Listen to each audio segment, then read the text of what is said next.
ॐ ब्रह्मानन्दं परमसुखदं केवलं ज्ञानमूर्तिं द्वन्द्वातीतं गगनसदृशं तत्त्वमस्यादिलक्ष्यम् एकं नित्यं विमलं अचलं सर्वधी साक्षिभूतं भावातीतं त्रिगुणरहितं सद्गुरुं तं नमामि। सद्गुरुं तं नमामि। साधना क्यों करनी चाहिए?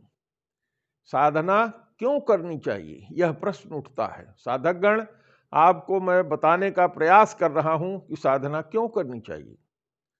आप कौन हैं? आपका परिचय क्या है? किसी से पूछिए तो कोई कहेगा मैं राजेंद्र प्रसाद उपाध्याय हूं, कोई कहेगा मैं कलेक्टर हूं, कोई कहेगा मैं गवर्नर हूं, कोई कहेगा मैं राष्ट्रपति हूं। क्या यही आपका परिचय है? कतई नहीं। आपका परिचय आपने कभी जानने का प्रयास किया? आप कौन हैं? मैं आपसे चर्चा करता हूं। आपके किसी मित्र की, किसी रिश्तेदार की कभी मृत्यु हुई होगी। आपने देखा होगा कि उसके अंदर से जब चैतन्य निकल जाता है तो लोग कहते हैं कि फलाने नहीं रहे, फला व्यक्ति अब नहीं रहा। तो आखिर उसका शरीर तो वहां पड़ा ही है।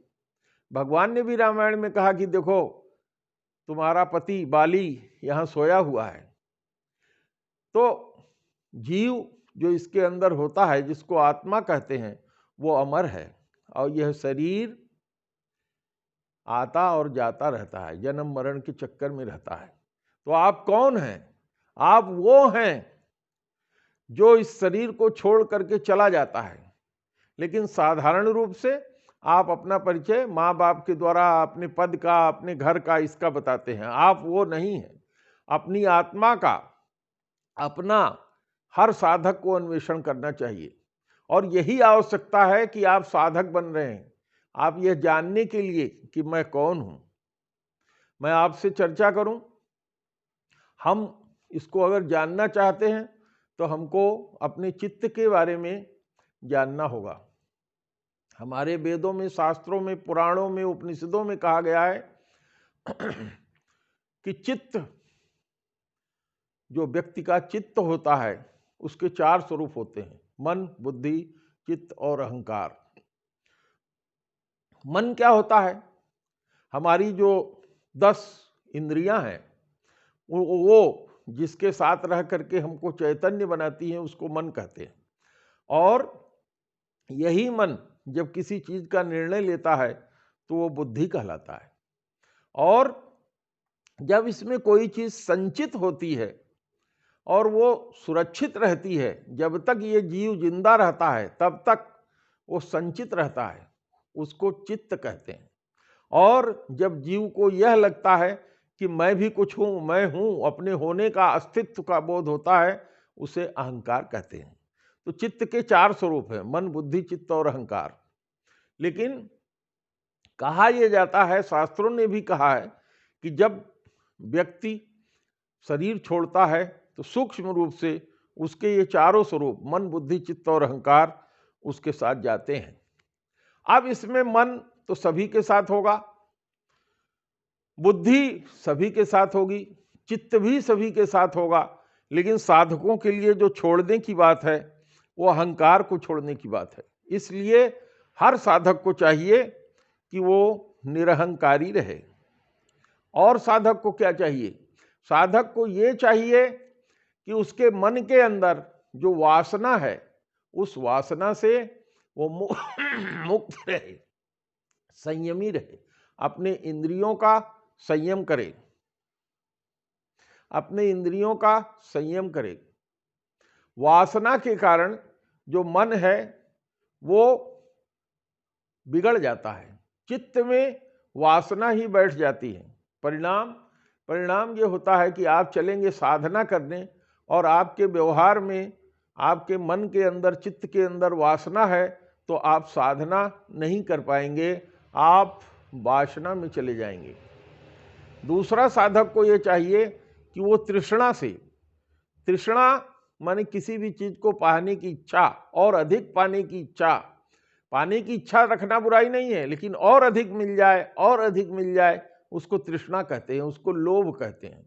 और जैसे ही ये लोभ ज्यादा बढ़ जाता है, वो साधक के लिए घातक हो जाता है। इसलिए साधक को चाहिए कि वो तृष्णा से दूर रहे।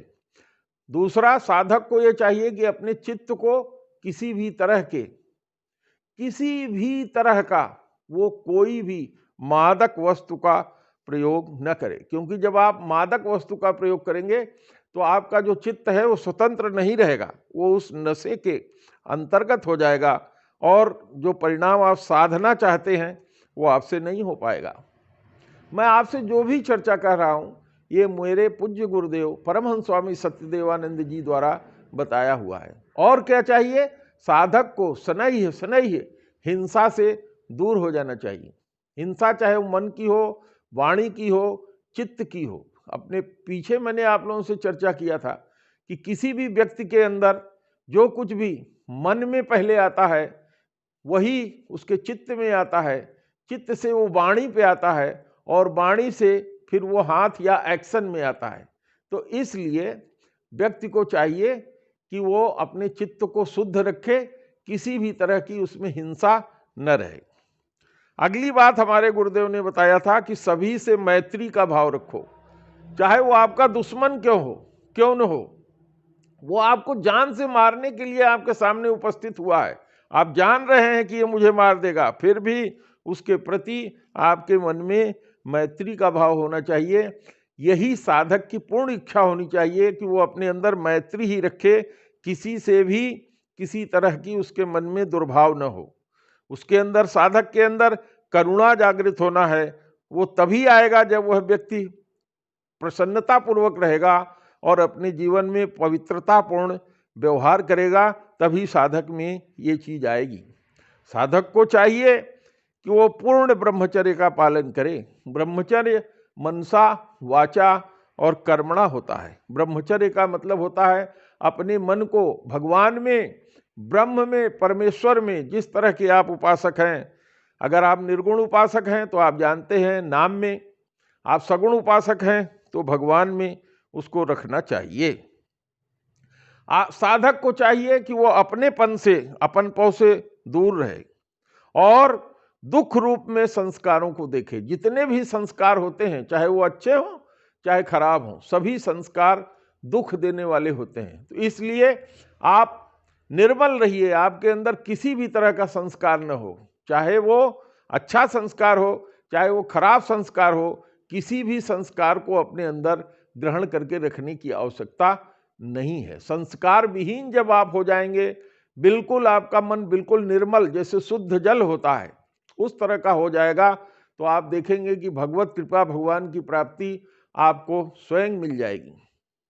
कबीर साहब ने एक बहुत सुंदर लाइन कहा है, कबीरा मन निर्मल हुआ जैसे गंगा नीर, अब पाछे पाछे हरि फिरें कहत कबीर कबीर। इसलिए आदमी को चाहिए कि अपने मन में किसी भी तरह के संस्कार नहीं आने चाहिए। संस्कार का मतलब ये होता है कि जैसे अगर आपकी खाने की इच्छा है तो फला चीज़ हमको बहुत अच्छी लगती है, आपको सुगंध बहुत अच्छी लगती है, कहीं आप ऐसी जगह गए दुर्गंध मिला तो आप परेशान हो जाएंगे। तो न तो हमें सुगंध चाहिए न दुर्गंध चाहिए। भोजन केवल जीने के लिए आवश्यक होता है, तो जो कुछ भी हमें मिले उसमें हम अपना गुजारा कर लें। इस तरह से साधक को संस्कार से रहित होना चाहिए। जो स्मृति के वचन है, स्मृति माने होता है वेद, पुराण, उपनिषद, संत वचन, ये जितने भी वचन हैं उसमें उसको प्रज्ञावान रहना चाहिए, उसको मानना चाहिए। वो आप्त वचन है, उन वचनों से दूर नहीं होना चाहिए, हर हाल में उनका पालन करना चाहिए। मद माने घमंड, लोभ, काम, मत्सर, मोह और क्रोध को अपने अंतःकरण से पहले धीरे धीरे आप हटाइए, तभी आपके अंदर से सारे संस्कार मिटेंगे। मान, सम्मान और अभिमान से भी बचना चाहिए। तो मैंने बड़े छोटे में आपसे चर्चा किया है, इसमें एक एक बिंदु ऐसे हैं जिन पे काफी समय तक चर्चा किया जा सकता है। आज बस इतना ही। जय श्री राम, जय गुरुदेव।